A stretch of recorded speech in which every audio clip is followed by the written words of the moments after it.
দিনত হ'লে ভাইটি নাইবা দাদা আৰু ৰাতি হ'লে ভাবে জীৱনৰ আধা। সেই তেনেকুৱা মানসিকতা লৈও কিন্তু সেই ৰাখী নামৰ ৰছীডাল হাতত পিন্ধাই একো লাভ নাই।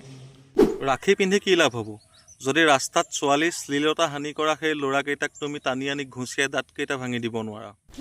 যেতিয়া ৰাজপথত এগৰাকী মহিলাক এজন পুৰুষে চুলিত ধৰি জোকাৰি ৰাস্তাত বগৰাই পেলাই, তেতিয়া যদি এডাল জেওৰা খুঁটিৰে তুমি তাৰ পিঠিখন বহল কৰি দিব নোৱাৰা, তেন্তে সেই ৰাখী পিন্ধি কৰিবা কি?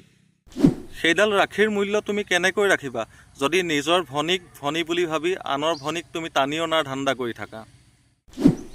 যেতিয়া দুজনী ছোৱালীয়ে ৰাস্তাত চুলিয়া চুলি কৰে, তেতিয়া তুমি সিহঁতক বুজনি দি সেই কাজিয়াখন ভাঙি দিয়াৰ বিপৰীতে পকেটৰ পৰা মোবাইলটো উলিয়াই লোৱা ভিডিঅ' কৰিবলৈ, তেতিয়া তুমি সেই ৰাখীৰ মূল্য কি ৰাখিবা?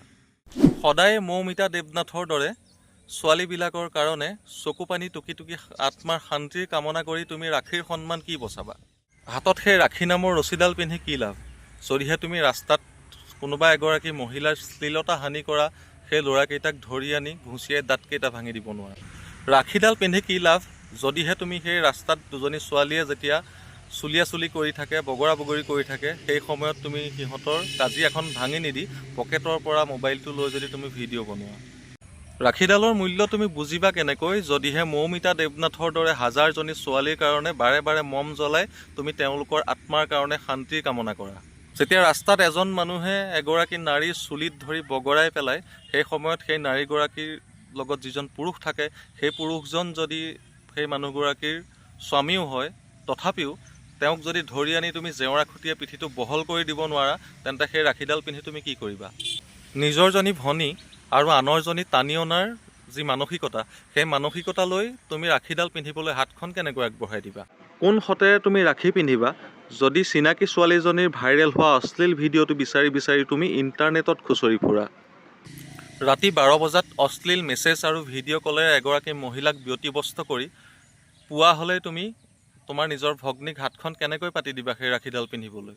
পুৱা নিজৰ ভনীজনীক যেতিয়া ৰাখীডাল পিন্ধিবলৈ হাতখন পাতি দিছা, তেতিয়া হাতখন তোমাৰ এবাৰো কঁপা নাইনে? যেতিয়া তোমাৰ ঘৰৰ ওচৰৰ কোনোবা এগৰাকী মহিলাক তোমাৰে ঘৰৰ ওচৰৰ কোনোবা এজন ল'ৰাই ব্যতিব্যস্ত কৰে আৰু তুমি কথাটো জানা, অথচ তুমি আগবাঢ়ি গৈ যদি ক'ব নোৱাৰা, তেন্তে তুমি সেই ৰাখীডালৰ মূল্য কি বুজিবা? কথাবোৰ যিমানেই সহজ যেন নালাগক কিয়, এই কথাবোৰ কিন্তু ইমান সহজ নহয়। এডাল ৰছীৰে এই বান্ধোনবোৰ বান্ধি ৰখাটো ইমানো সহজ নহয়। ল'ৰাবোৰকতো ক'লোৱেই, ইয়াৰ বাহিৰেও কিছুমান ভণ্টি নাইবা বাইদেউ আছে যিসকলে দিনত হ'লে ভাইটি নাইবা দাদা আৰু ৰাতি হ'লে ভাবে জীৱনৰ আধা। সেই তেনেকুৱা মানসিকতা লৈও কিন্তু সেই ৰাখী নামৰ ৰছীডাল হাতত পিন্ধাই একো লাভ নাই। সেই ৰছীডাল তেতিয়া কোনো সম্বন্ধৰ এনাজৰি নহয়, সেইডাল সদায় এডাল ৰছী আৰু গিফ্টৰ মাজৰ এখন খেল হৈ থাকিব। যি কি নহওক, সকলো ভাতৃ ভগ্নীলৈ মৰম যাচিলোঁ। জয় আই অসম।